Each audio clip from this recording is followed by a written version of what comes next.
High বন্ধুরা, আজ আমরা চিকেন রোস্ট বানাবো। প্রথমে আমি 1 কেজি মাংস নিয়ে বড় করে 3 পিস কেটে নিয়েছি।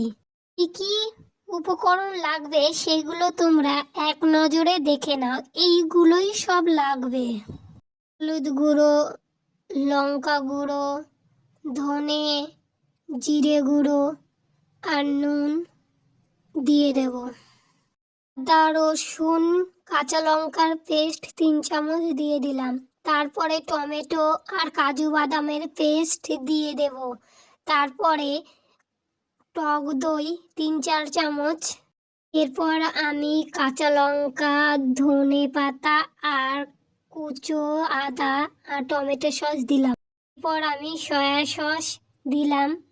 তারপরে 2-3 চামচ সর্ষের তেল দিলাম। তারপরে লেবু হাফ কেটে চিপে দিয়ে দিলাম। সব উপকরণগুলো একসঙ্গে মাখিয়ে নিয়ে মিশিয়ে ভালো করে মেখে নিতে হবে। এখন খুব ভালো করে মাখিয়ে নিয়েছি। কালারটা কত সুন্দর এসছে। এইভাবে আপনারাও মাখিয়ে নেবেন সমস্ত উপকরণ মশলাগুলো। পর মাংসের পিসগুলোকে মশলার সঙ্গে ভালো করে মাখিয়ে নেব। এপিঠ ওপিঠ ঘুরিয়ে ভালো করে, যাতে নুন আর মশলাগুলো তার গায়ে লেগে থাকে। মাংসটাকে আধা ঘন্টা রেখে দিতে হবে। ঘন্টা পর ফিরে এসেছি। দেখুন কত সুন্দর কালার এসছে, মনে হচ্ছে কাঁচাই খেয়ে ফেলি।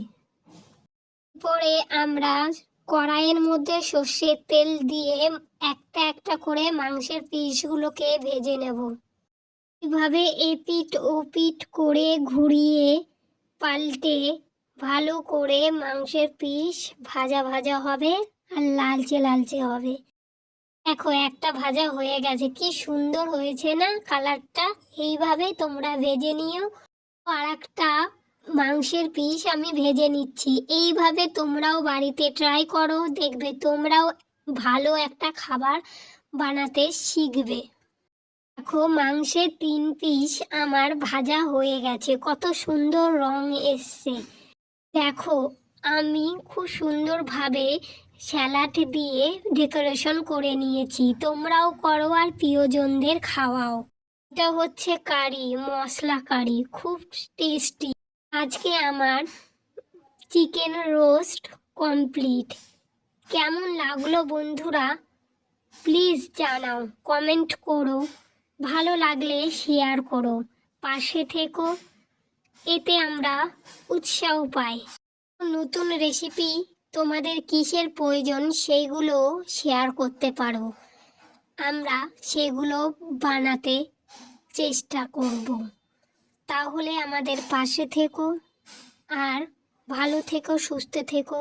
থ্যাংক ইউ বন্ধুরা।